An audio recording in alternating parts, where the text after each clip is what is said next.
So let me tell you a little bit about what, to me, being a doormat is. We live in a world where people who are empathic, who are intuitive, are treated like they're weak, not like they're strong. And because we struggle to try and fit in, we try and fit in because we have this extra sense which we don't know what to do with because there's no words to describe it. We haven't been given a language for it because it's dismissed. So we are working our way through the world with this sixth sense, but it's not recognized. It's seen as a weakness. This is why we're always kind of the victim, and this is why we end up being the doormats and the people pleasers. Because I can see now, looking back, I was bullied as a child at school, but I can almost see how I was set up to be the victim and to be bullied. Because when you're an empath, what happens when you're an empath is that you can feel what other people around you are feeling. When you can feel what other people around you are feeling, you need those people to feel good in order for you to feel good. And so you go out of your way to make those people feel good, thinking, if I keep making them feel good, I will feel good because I can feel their energy. But what ends up happening is, what if those people are really needy and really bottomless? Because they haven't been taught that you have to, it's okay to take care of yourself. You have to take care of yourself because this is what you're bringing to the whole, to the web. So they haven't been taught that, but they're quite welcoming somebody giving and giving to them.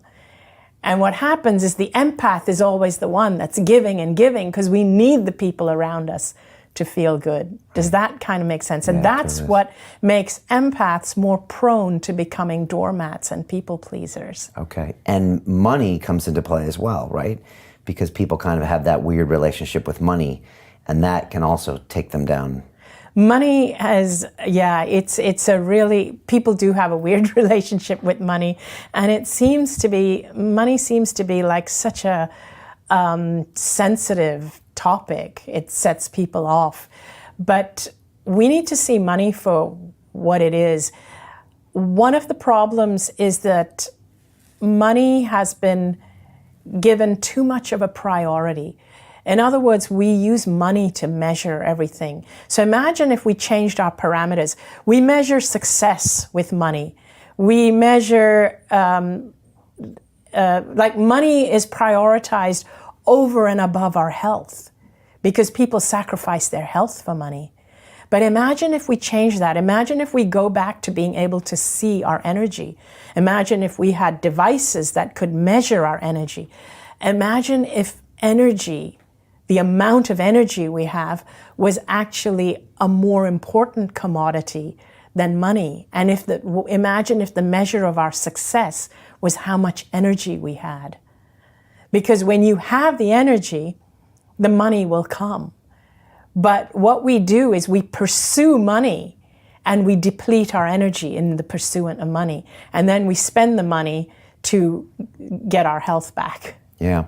I also have seen empath and doormats have a bad relationship with money. One of my students from my Business Accelerator program, he had such a weird relationship with money. He was very empathetic, but he always felt bad charging for money. And so he always set up his businesses as these nonprofit organizations, and it ended up ruining him financially, ruined one of his marriages. And when he came on my course, I said, no, the money isn't bad. The money actually allows you to help more people. Exactly. And once he made that switch, everything changed and he became more successful. It's because he was kind of loving himself first via that money. I'm sure, I know you've talked about this before. You've seen that in people, right? Yes, 100% I've seen it in people. And I say the same thing. I actually tell my audience, I actually say to them, if you are an empath, I want you to make money. I would rather empaths have a lot of money because I know they're going to use it for the good of the world. Because if you don't make money, if you don't allow that money to come to you, if you don't allow it, it's not going to, you getting money or not getting money is not going to stop the people who make money for the sake of money. They're going to continue to do that anyway. But if you want to change the world, if we really want to change the world, we need to encourage empaths to make money. And we need to tell them that it's okay to make money. And in fact, it's good for the world if you, as an empath, make money.